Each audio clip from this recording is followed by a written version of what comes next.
اور حل تدری فیما یختصم الملأ الاعلیٰ کی حدیث میں آپ کے سامنے یہ بات رکھی تھی کہ المکث فی المسجد بعد الصلاۃ یہ بھی تھا کہ نماز کے انتظار میں بیٹھنا،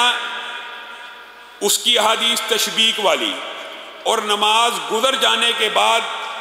ویسے بیٹھنا، اور نماز گزر جانے کے بعد نماز کے انتظار میں بیٹھنا، یہ دو احادیث بھی پہلے آپ کے سامنے رکھ چکے ہیں۔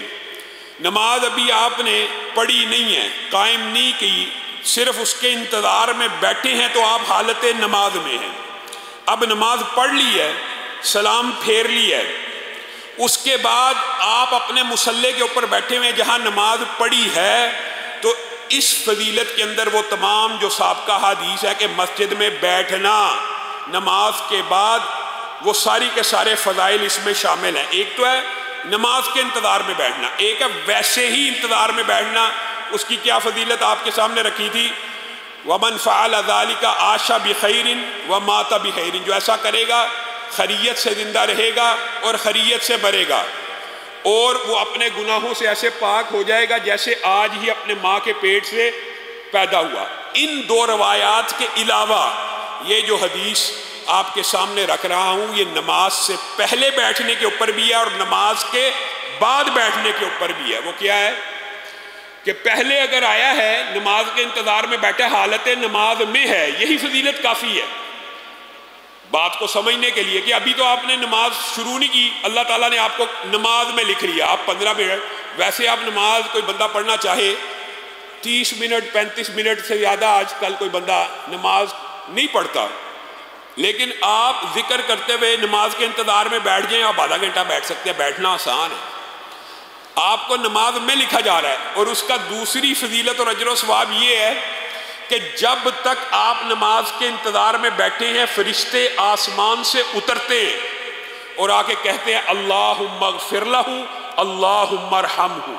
اے اللہ اس کی مغفرت فرما، اے اللہ اس کے اوپر رحم فرما۔ کیا یہ صرف نماز کے انتظار میں بیٹھنے کے لیے نہیں ہے؟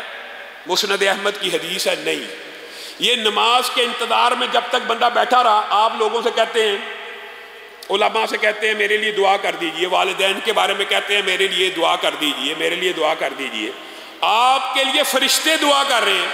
اس سے بڑی آپ کے لیے کیا بات؟ اور فرشتے دعا کیا کر رہے ہیں؟ جامع ہیں، اللہ اس کے اوپر مغفرت فرما اور اس کے اوپر رحمت فرما۔ رحمت کا جو مفہوم ہے وہ بڑا وسیع ہے، رحمت پوری زندگی کا احاطہ کیے ہوئے ہے، زندگی کا ہر معاملہ، ہر مصیبت، چھوڑ دو بیٹا، بیٹھ جاؤ بیٹھ جاؤ، مشکل کا احاطہ کیے ہوئے ہے، ہر مصیبت کا احاطہ کیے ہوئے ہے، جتنی بھی آپ کو زندگی کے اندر مشکلات آنی ہیں، پریشانیاں آنی ہیں، وہ رحمت کی دعا کی وجہ سے